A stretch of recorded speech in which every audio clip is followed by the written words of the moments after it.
Hello, Jim Jacobsen with Windermere Real Estate. I'm a managing broker here in Seattle, Washington. And the question comes up, the advantages of selling in a buyer's market.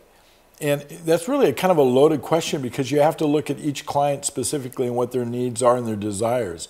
So, example, the advantage of selling in a buyer's market is I might be forced to sell because I've been transferred on my job.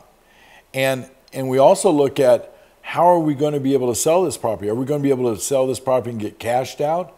Or are we going to have to take a real estate contract or seller financing?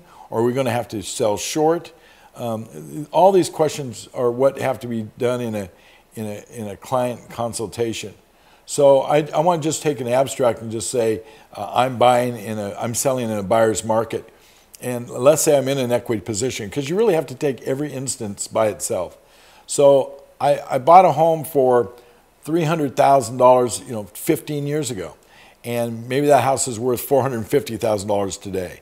Well, it's not worth the same today as it was 4 or 5 years ago.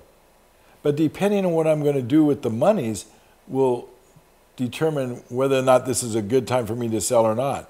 If I'm going to go out and buy another property of at least my value or greater, it's advantageous to me also.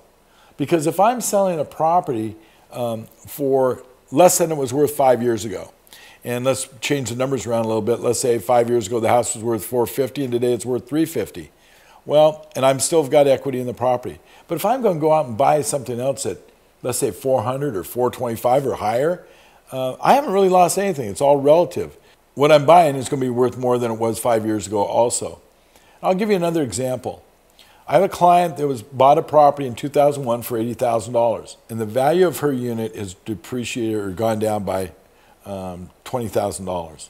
And you say, "Oh, poor me, because I'm losing that $20,000. I'm lost $20,000 on this deal." Well, the truth of the matter was, in her case, she wasn't losing anything at all, because she was able to buy a unit in a stronger area for her at a place she really wanted to own 5 years ago but couldn't afford. So although she lost $20,000 on the unit that she sold, the unit that she bought was worth $175,000 more 5 years ago than it was today.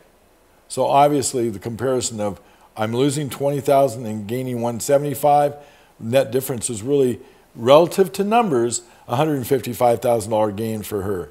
In any event, this purchase wouldn't have happened if we weren't in the market of being a buyer's market.